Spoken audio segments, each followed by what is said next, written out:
Kaelin's head throbbed. He blinked, trying to clear the fog from his eyes. The air tasted like burnt metal and old socks. Red emergency lights pulsed slowly, making shadows dance in strange ways across the metal walls. He wasn't on his own ship, the Stardust Drifter. That much was horribly clear. The Drifter was gone. Pieces of it, probably, scattered across the black. He was strapped into a seat that didn't fit him right. It was too big, the restraints wide and stiff. Alien. He fumbled for the release buckle, his gloved fingers clumsy. With a click, the straps loosened. Kaelin pushed himself up, his muscles screaming in protest. Every part of him ached. His suit's display flickered in front of his faceplate. External temperature. Dangerously low. Oxygen. His suit was on its own emergency supply. Ship status. Unknown. Great. He looked around. The bridge, or what he guessed was the bridge of this alien ship, was a disaster. Sparks dripped from a hanging console. One view screen was a spiderweb of cracks. Strange symbols glowed faintly on other panels. This ship, whatever it was, had been through a terrible fight. And lost. Just like the Drifter. A sharp memory cut through his daze. The blinding flash of alien weapons, the screams over the comms, the feeling of his little freighter being torn apart. He'd made a desperate jump, a blind leap into the unknown, aiming for the nearest large object his failing senses picked up. This derelict alien warship, the Retribution as his suit's limited translator was now dubbing it from faint internal signals, had been that object. He'd managed to get his escape pod into one of its open hangar bays just before the Drifter exploded. A new sound cut through the silence of faint, distorted voice. It was alien, a series of clicks and guttural hisses. His suit's translator struggled, then offered a few chilling words on his display. Cathar patrol target derelict, confirm wreckage, prepare for final cleansing. The Cathar. The same aliens who had destroyed the Drifter. And now they were here, hunting this Ret warship. Hunting him. Kaelin's heart hammered against his ribs. He was alone, on a dead enemy ship, with the enemy themselves closing in. He pushed himself towards what looked like a main control station. His boots clanged heavily on the metal deck. The gravity was low, making him feel floaty and awkward. He reached a console, wiping away a layer of strange, gritty dust. He needed to know how bad things were. Life support was failing fast. The ship's internal atmosphere was thin and getting thinner. No main power. Emergency bulkheads had sealed off entire sections of the ship, probably where it had been hit worst. His suit wouldn't keep him alive forever. He had to get something working. Anything. But looking at the smooth, undamaged alien controls, he had no idea where to even start. These aliens, Cathar, were logical precise. Their ships were probably the same. They wouldn't expect anyone to be alive on this heap of junk. They certainly wouldn't expect that junk to suddenly fight back. The grim thought, almost a desperate hope, flickered in Kaelin's mind. The Cathar thought the ship was dead. They thought he was dead. Maybe, just maybe, he could use that. Kaelin knew he didn't have much time. The Cathar were methodical. They'd scan, confirm the Retribution was helpless, then probably blast it into smaller, more manageable pieces for salvage, or just vaporize it to be safe. His first desperate goal was power. Not for weapons, not yet.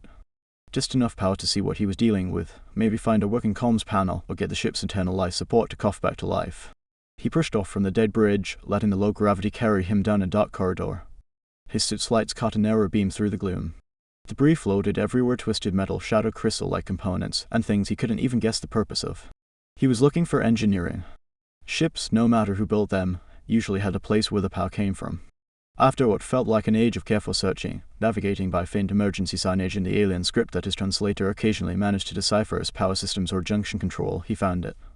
A large chamber, less damaged than the bridge, but still a mess. Consoles lined one wall, all dark. The cables, like giant black snakes, ran in neat, orderly lines across the ceiling and into the floor, at least where they hadn't been torn or melted. He spotted a panel that looked promising. It was covered in intricate symbols, but one of them vaguely resembled a lightning bolt. Worth a shot. He found a manual override lever, a universal concept. It seemed and pulled. With a groan of protesting metal, a section of the panel slid open. Inside was a tangle of what looked like circuit breakers and power conduits. Most were dark. Some were visibly fried, blackened, and smelling of that same burnt metal odor. He scanned the alien labels. His translator offered unhelpful guesses. Primary flow regulator inactive, auxiliary current pathway damaged. Kaelin grunted. This was going to be harder than he thought. He saw a faint flicker of light on a nearby console, a diagnostic screen, barely alive. It showed pictograms of the ship, with huge sections flashing red. One pictogram, however, showed a smaller, self-contained power unit, possibly an emergency backup, with a line leading to this very junction box. The line was broken. Okay, he muttered to himself, his voice raspy inside his helmet. If the mountain won't come to Mohammed. The alien repair manual displayed on that flickering screen was no help at all. It showed pristine components being swapped out for new ones. No mention of crosswires, bypasses, or the fine art of hitting something until it worked. These Cathar were clearly not believers in improvisation. He found the main conduits from the backup unit. They were thick as his arm and led to a distribution node that was melted, smoking ruin. But some of the smaller, outgoing lines from that node looked intact further down. He just needed to get power to them. This was where logic parted ways with Kaelin's brand of engineering. He eyed a bundle of less critical cables perhaps for internal lighting in a non-essential section that was still connected to the backup unit's input side. They were thinner, not rated for the load he was about to demand, but they were his only option. His suit's multi-tool had a decent wire stripper and cutter. Ignoring the faint proximity alarm his suit gave as he leaned close to the exposed, potentially still partially charged junction, he began to cut. He stripped the ends of the thinner cables, then, with gritted teeth, he forced open another panel near the distribution node, exposing the outgoing, intact lines. Sparks flew as he made the first connection, his insulated gloves protecting him from the worst of the jolt. The metal of the ship hummed ominously. His suit's internal display flashed a warning. Unstable power surge detected, recommend ceasing activity. Kaelin ignored it. Almost there, you bucket of bolts, he growled, wrestling the second jury-rigged connection into place. A much larger shower of brilliant blue sparks erupted, making him flinch back. The smell of ozone was suddenly sharp and strong. For a terrifying second, everything went darker. Then, with a hesitant flicker, a bank of lights along the corridor outside the engineering base butted on, dim but steady. A nearby console beeped and its screen glowed with a brighter, healthy light. It showed more bad news, of course. Most of the ship was still a red-line disaster. But in the middle of it all, a small section around engineering now glowed a hopeful green. He had power. Localized and stable, and probably dangerous, but power nonetheless. On his suit's display, a new message popped up from the partially translated Cathar comms. Minor energy signature detected from derelict, unconfirmed, moving to closer inspection range. They were coming. And he just turned on a light to show them exactly where he was. The flickering green on the console was Kaelin's first real victory, but it was a small one. The Cathar were getting closer. He needed more than just lights. He needed a way to move this crippled giant, even if only a little. Hiding was better than sitting like a silent target. His eyes scanned the newly powered console. Most systems were still stubbornly red, indicating critical failure. But one icon, a stylized representation of a thruster, blinked yellow damaged, but perhaps not entirely dead. It was labeled Maneuvering First to 7 Aft Port. Aft port, Kaelin mumbled, checking the ship's schematic also displayed. Okay, not ideal, but it's something. If he could get just one thruster online, he could try to nudge the retribution into the shadow of a nearby asteroid, or at least make its drift less predictable. He followed the glowing lines on the schematic, tracing the path to Thruster 7's control module. It was in a cramped access tunnel, clearly not designed for regular maintenance by beings Kaelin's size. He had to squeeze past conduits and machinery that hummed with the newly restored, unstable power. He found a module. It looked like a high-tech shoebox, but one that had been kicked. Hard. The casing was cracked wide open, exposing a delicate array of crystal-like circuits and glowing filaments. Dust and small pieces of debris were sprinkled throughout its insides. The Cathar schematics on his wrist-mounted display were very clear. Component damaged. Replace unit. Kaelin snorted. Yeah, I'll just pop down to the Galactic Hardware store for a spare Cathar thruster module, shall I? He didn't have a spare. He barely had tools. This was where the Cathar's neat, logical approach to repairs would have them stumped. They'd see a broken box and wait for a new one. Kaelin saw a challenge. He rummaged in his suit's utility pouch. He had a roll of all-purpose metallic repair tape, glorified duct tape, really, but space-rated. He had his multi-tool. And he had his suit's emergency sealant kit, a small tube of quick hardening goo meant for patching tiny holes in his spacesuit. First, the casing. He found a piece of bent metal plating nearby, probably shrapnel from whatever damaged the module in the first place. Using the cutter on his multi-tool, he trimmed it into a rough splint. He then wrestled the cracked casing of the module somewhat back into shape and slapped the metal splint over the worst of the break, securing it with generous wraps of the metallic tape. It looked awful, a brutal scar on the sleek alien tech. Next, the insides. Some of the delicate crystalline filaments were dislodged. He gently nudged them back towards their contact points with the tip of a probe from his multi-tool. For the ones that wouldn't stay, he had the truly terrible idea. He squeezed a small blob of the emergency suit sealant onto the connection points, using it like a sticky, insulating glue. It was meant to hold air, not conduct precise alien electronics. The manual would probably have an alien equivalent of a heart attack. One particularly stubborn connection, a flat ribbon cable, kept popping loose. Kalen looked around in frustration. His eyes fell on the hem of his thermal undersuit, peeking out from beneath his main suit seals at the wrist. Without a second thought, he pulled up his glove, used his multi-tool to snip off a narrow strip of the dark grey fabric, then carefully wedged it under the ribbon cable, pressing it down firmly to hold the connection tight. He stepped back and looked at his handiwork. The thruster module was a monstrosity of makeshift repairs. Ugly, illogical, and probably highly unstable. Well, he said to the silent tunnel, if it's stupid and it works, it ain't stupid. Back at the engineering console, he found the activation sequence for Thruster 7. He took a deep breath, ignoring the fresh gash on his forearm he'd gotten from a sharp edge of the damaged module casing while wrestling with it. He tapped the alien symbol. For a moment, nothing. Then, a deep shudder ran through the deck plates. A whining sound echoed from the direction of the aft port thruster, growing in pitch. It sounded like a dying cat. Then, with a cough and a violent spasm that Kalen fell through the floor, the thruster fired a short, erratic burst. The ship groaned in protest, a slight tremor running through its frame. On the console, the Retribution's position indicator shifted. Just a tiny bit. But it had moved. A new alert flashed on his suit's display, intercepting Cathar communications again. Target has initiated minor, uncontrolled thrust, vector change noted, confirming anomalous activity. Their logic parameters do not account for this level of system degradation, allowing for function. A grim smile touched Kalen's lips. Anomalous activity, you ain't seen nothing yet. The small, sputtering burst from Thruster 7 wasn't going to save him, but it had done one crucial thing. It had made the Cathar pause. Their rigid, logical minds couldn't process the derelict ship showing signs of controlled movement, however feeble. But Kalen knew that pause wouldn't last. They'd recalculate, adjust their impossible parameters, and then they'd come for him. He needed a real solution, a way to get the Retribution moving properly. His suit's display pinged with the new intercept from the Cathar ships, their voices now laced with a distinct note of confusion. Annoyance? His translator struggled with the nuance. Cathar command to pursuit wing, target derelict exhibiting unexpected minor first patterns. All predictive models indicated total systems failure. Proceed with caution to secure and neutralize any remaining illogical resistance. Boarding teams prepare. Boarding teams. That meant they were done playing nice from a distance. They were coming to get him, or whatever they thought was causing the ship to twitch. Time was officially running out. Kalen frantically scanned the engineering console.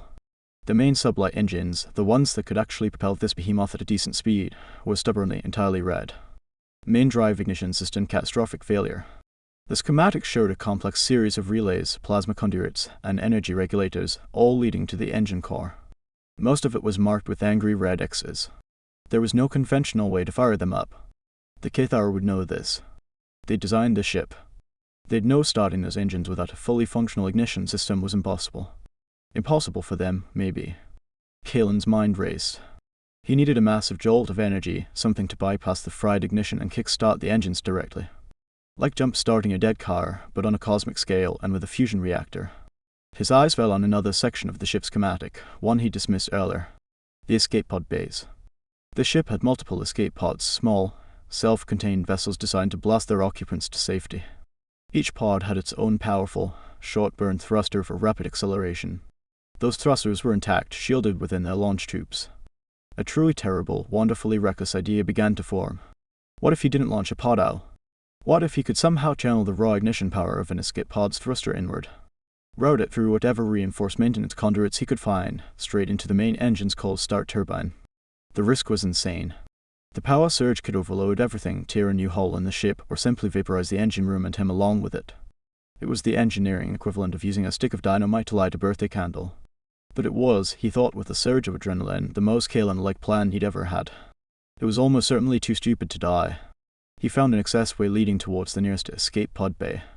It was a tight squeeze, clearly meant for automated systems of smaller alien maintenance drones. He had to crawl part of the way, his suit scraping against the metal. The bay itself was eerily pristine, untouched by the battle. 6 sleek pods sat in their launch cradles, silent and waiting. He chose the one closest to a heavy-duty conduit junction that, according to the schematics, led perilously close to the main engine's primary turbine housing. Now came the hard part. He couldn't physically move the escape pod, but he could try to reroute its launch energy. Working with frantic, adrenaline-fueled focus, Kalen began to pry open access panels on the pod's launch mechanism and the nearby conduit junction. His multi-tool whined as it cut through alien alloys. Sparks flew as he carefully detached the primary power feed for the pod's thruster. His suit's internal alarms blared continuously now, warnings about proximity to exposed high-voltage plasma conduits from the ship's damaged systems, dangerous radiation spikes from the very engine core he was trying to revive, and the sheer structural instability of the components he was manhandling. He ignored them all. Sweat beaded on his forehead inside his helmet. His hands, clumsy in the thick gloves, worked with a desperate precision. He had to bridge the gap, create a new, unauthorized pathway for an immense amount of power. He used salvage sections of heavy cable he'd spotted earlier, yanking them free from a wrecked cargo lift. He bypassed safety interlocks, rerouted energy flows that were never meant to be combined, and prayed that the Cathar's over-engineered systems had enough robustness to handle even a fraction of the abuse he was about to inflict. The Cathar boarding craft would be here any second. This had to work. A heavy thud reverberated through the hull, followed by a screech of tearing metal. Kalen froze, his heart leaping into his throat. They were here. The Cathar boarding craft were attaching to the Retribution. He could hear the distant, ominous grinding sounds as they began to cut their way inside. There was no more time for finesse, not that he'd been using much of it anyway. He scrambled back from the escape pod bay, his makeshift power coupling a terrifying mess of exposed wires and hastily secured cables snaking towards the main engine conduit. He reached his jury-rigged command station in engineering, his breath coming in ragged gasps. His hands flew over the controls he'd managed to get working, diverting all available auxiliary power, every last drop he'd painstakingly brought online to his insane contraption. He found the activation rune for the escape pod launch sequence on the alien console. His finger hovered over it. This was it. Either the engines would roar to life, or he'd blow himself and a significant chunk of the Retribution into radioactive dust. Taking one last, shaky breath, Kalen slammed his palm down on the rune. For a horrifying instant, nothing happened. Then, a low hum started deep within the ship, rapidly escalating into a deafening, ship-shuddering roar. The escape pod thruster, still mostly nestled in its bay but now aimed inward, ignited with the force of a controlled explosion. The lights across the ship flickered wildly, died completely for a second, then surged back with an angry, overbright intensity. Consoles around Kalen sparked and smoked. Warning alarms he didn't even know existed shrieked from every direction. The entire deck beneath his feet bucked violently. He heard a sound like a giant tearing canvas, followed by a deep, guttural cough from the direction of the main engines. They sputtered, whined, screamed like a dying beast being shot back to life, then, with a sudden, profound thrum that vibrated through Kalen's very bones, they caught. It wasn't a smooth ignition. It was a brutal, protesting roar of raw power, far rougher and louder than it should ever be, but it was on. The engineering bay filled with the smell of superheated metal and ozone. Kalen didn't hesitate. He grabbed the main throttle control, a heavy lever he'd identified earlier, and slammed it forward as far as it would go. The Retribution, no longer a silent derelict, lurched forward with the force of a startled behemoth. The protesting groan of its engines escalated to a thundering crescendo. Outside, Kalen could only imagine the scene as the massive warship, moments ago presumed dead, tore itself free from the Cathar boarding craft still clinging to its hull. Some would be ripped away, sent spinning helplessly into the void. Others would be crushed or scraped off against the accelerating ship. His suit translator crackled to life, filled with panic Cathar voices, no longer calm and logical, but sharp with disbelief and alarm. Status report, the derelict is under full power. Impossible, it's accelerating. All predictive models indicated total systems failure. Sensors show main engine ignition. How? That defies all engineering logic. No logical entity would attempt such a catastrophic repair protocol. It's a suicide. Kalen, bruised, burned from arcing electricity that had leaped past his suit's insulation, bleeding from several minor cuts, and covered in grime, let out a wild, breathless laugh. He wrestled with the protesting controls of the barely contained catastrophe he'd unleashed. A small fire erupted from an overloaded panel beside him. He grabbed a loose piece of insulation from the floor and frantically smothered the flames. Still got a few kinks to work out, he gasped, a manic grin plastered across his face. The ship bucked and vibrated around him like an angry bull. But too stupid to die. He aimed the nose of the resurrected warship, trailing debris and shedding loose plating, towards the densest part of a nearby asteroid field. If he could just make it in there, the Cathar, with their pristine ships and by-the-book tactics, might think twice about following such an unpredictable, illogical, and clearly insane human.